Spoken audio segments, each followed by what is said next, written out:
I think it's April 26th is when it's going to be fenced off and everything. But it just had to be done in order to convince us. So once that day came, it was done. It was just depressing. Just had a feeling about it. Woke up early and dropped my girlfriend off at work and I'm gonna take a ride by Love. Drive by and there's workers everywhere. They're putting up a fence around the whole place. Holy shit, they're actually doing it. Like, damn, they're really closing this down. Love Park just opened up to our eyes so much that we saw what we could do with it, did it, and then they shut us down. Just after all those years of meeting up with everyone, skating, shooting photos and filming,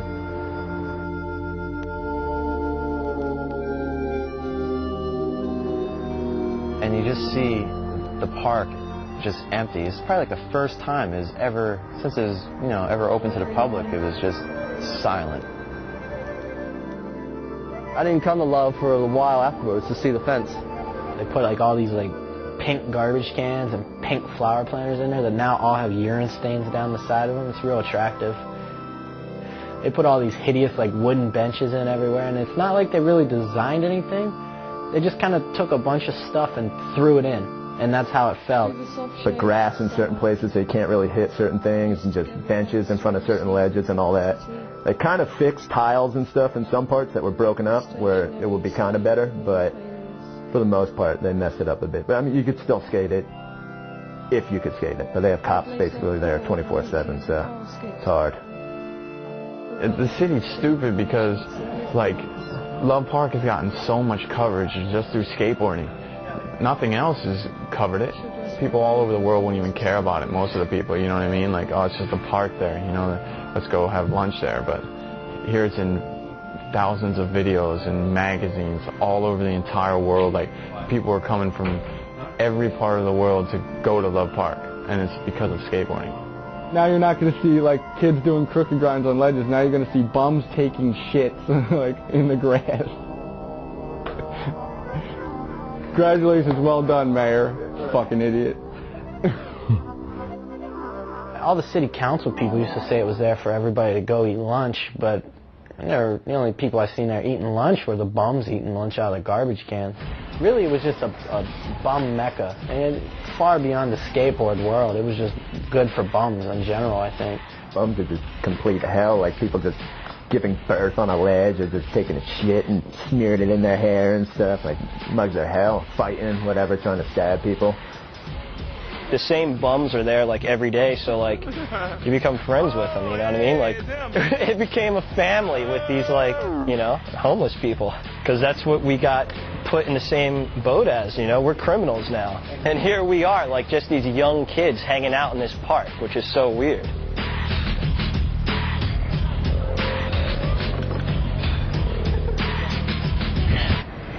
We should be able to do whatever we want here. We made this place. We made this place alive. Honestly, we made this place worth anything. It was just fucking drug dealers. Dudes chilling up there, fighting each other all the time, every day. You know what I mean? Like, that's all it was. We came here and we gave it life. We gave it to where people could walk by and not feel scared, because you got these little scrawny kids on skateboards here next to these fucking big-time drug dealers. If these little kids aren't scared, why should I be scared? I'm a 30-year-old man coming from work. 20 or 30 skateboarders was safer than, 20 or 30 ex-cons.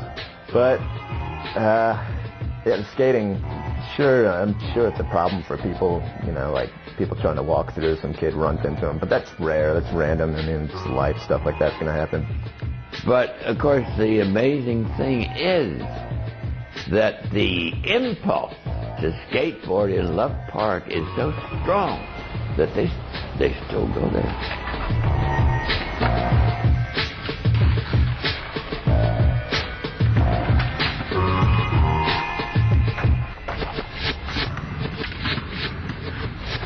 The layout, it's amazing how it's laid out. It's ridiculous. You know what I mean? Lines for days. And then you got granite marble. I mean, that's it. nice. It's like one of the best places like to skate. You know what I mean? It's like skating paradise. Love Park was live. Everybody came through. It's girls walking through every day. Oh man, it was beautiful, man. The memories that I have up here, man, it's like priceless.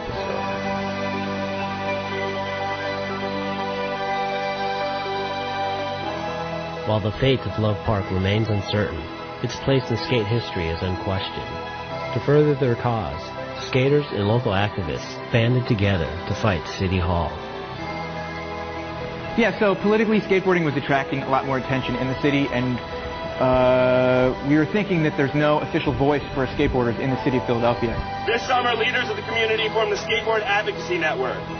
Without the Skateboard Advocacy Network and the skateboarders for whom they provide a voice, there would be no movement to free Love Park, and we would not be here today. I would like to introduce Scott Kemp, Director of the Skateboard Advocacy Network.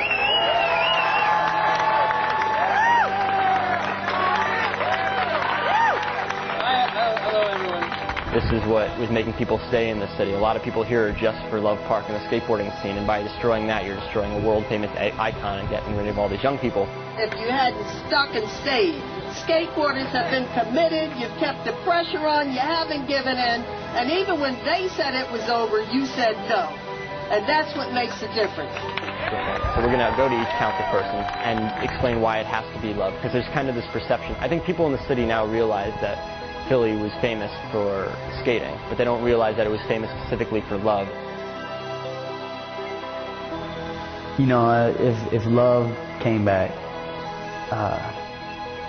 I would consider moving back. 100%. You know, I'm ready. Once it's open, it's over. I'm going back home, baby.